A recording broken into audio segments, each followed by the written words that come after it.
안녕하세요. 네오젠 과학전문학원에서 고1 팀장을 맡고 있는 김원주 강사입니다. 2025년 2학기 중간 통합과학 정발고 내신 분석 리포트 시작해 보도록 하겠습니다. 일단 시험에 전체적으로 보면 난이도가 중합니다. 원래 정발고가 이렇게 쉽게 내온 적이 없기 때문에 이렇게 쉽게 내서 시험 결과를 보면 아이들 점수나 이런 것들 좀 가채점으로 보면 100점이 상당히 많습니다. 그래서 아마 1등급이 없지 않을까라고 생각할 정도로 100점이 많기 때문에 아마 이 문제는 좀 많이 쉬웠다. 그리고 다소 낮아진 시험이기 때문에 아마 이렇게 낮아진 시험은 앞으로는 없을 것 같습니다. 다시 난이도를 높일 것 같긴 한데, 일단 화학 파트가 약간 까다롭게 나왔고 지학과 생명 파트는 평이하게 출제되었기 때문에 저희랑 같이 전구책하고 기출문제를 계속 공부했던 친구들이라면 충분히 좋은 성적을 거둘 수 있지 않았을까라는 생각을 해봅니다. 자, 그러면 대표 문항 분석해보면서 하나하나 보도록 하겠습니다. 1번 문제. 자, 1번 문제는 각 지역에 화석을 주고 그 화석에 따른 특징을 물어보는 문제죠. 그러니까 여러분들이 지질시대를 얼마나 많이 공부했는지 물어보는 거니까 그 부분에 대해서 여러분들이 꼼꼼하게 암기했다면 충분히 풀 수 있었을 것 같고요.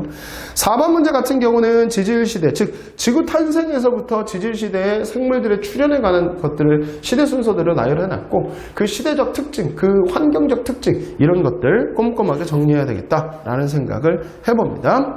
그리고 그 다음 문제로 넘어가 보면 기본적으로 여러분들이 생명 파트나 이런 부분에 있어서는 좀 쉽게 출제가 되었어요. 그리고 화학 파트 문제들도 지금 꽤 많이 쉽게 출제가 되었기 때문에 그렇게 어렵지는 않고요. 그리고 제가 내신 분석 얘는 넣진 않았지만 13번, 14번 문제 같은 경우가 중화반응에서의 이온수 변화 그래프에 대한 얘기잖아요. 이런 부분들도 여러분들이 조금만 꼼꼼히 읽으셨으면 충분히 다 맞을 수 있었다라는 생각을 해보고요. 15번 문제가 중화반응에 대표적으로 물 분자수 주고 두 개의 용액의 부피를 주고 각각의 산성, 이온수 이런 거 물어보는 문제. 그리고 16번 문제가 여기 지금 나와 있듯이 단위 부피당 이온수 문제가 나왔습니다. 단위 부피당 이온수 문제가 나왔기 때문에 아마 이 문제가 제일 어렵지 않았을까라고 싶고요. 이 문제만 잘 정리하셨으면 충분히 여러분들이 좋은 성적 거둘 수 있었을 것 같은데 이 문제도 우리 기출문제랑 정보책 문제에서 유사한 문제, 거의 비슷한 문제들을 많이 연습했기 때문에 여러분들이 그것만 좀 신경 써주셨다면 그렇게 어렵지 않게 풀 수 있지 않았을까라는 생각을 해봅니다. 17번 문제가 이번에 개정교육과정 되면서 다시 한번 자료나 이런 것들이 들어왔을 것 같은데 요거는 실험 자료를 줬고 실험 자료를 통해서 화학 반응에 따른 열 출입을 물어봤습니다. 그러니까 자료는 길지만 내용 자체는 그렇게 어렵지 않은 거기 때문에 여러분이 교과서에 있는 자료들을 꼼꼼하게 잘 정리하고 암기했다면 충분히 풀 수 있었던 문제입니다. 그리고 19번 문제도 화학 반응에서 열 출입 문제 많이 봐왔던 자료들이기 때문에 이 부분도 꼼꼼한 암기를 하셨다면 충분히 풀 수 있었던 문제였지 않을까라는 생각을 해봅니다. 그리고 23번 문제 먹이그물에 대한 자료가 나와 있고요. 포식과 피식에 대한 그림이 나와 있습니다. 이런 자료 해석적인 부분에 있어서 생명에서는 아마 이 부분이 조금 어렵지 않았을까라는 생각을 해보지만 그래도 여러분들이 이러한 비슷한 문제들을 자주 풀어왔기 때문에 충분히 여러분이 풀지 않았을까라는 생각을 해봅니다.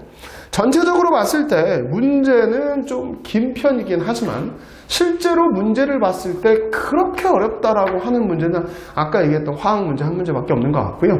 나머지 문제들은 여러분들이 평이하게 다 많이 봐왔던 유형의 스타일이기 때문에 그렇게 어렵지 않게 풀 수 있지 않았을까라는 생각을 해봅니다.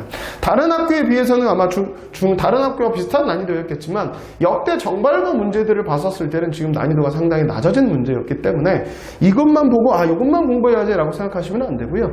항상 요거보다 높게 그 이상 예전에 정발고 난이도 높은 문제들 나왔을 때처럼 공부는 해두셔야지 어떻게 시험 문제 그 성향이 바뀔지 모르기 때문에 꼼꼼하게 끝까지 최선을 다해서 열심히 공부하시면 좋겠다라는 생각 해봅니다. 2025년 2학기 중간 통합과학 정발고 내신 분석 리포트 여기서 마치도록 하겠습니다. 감사합니다.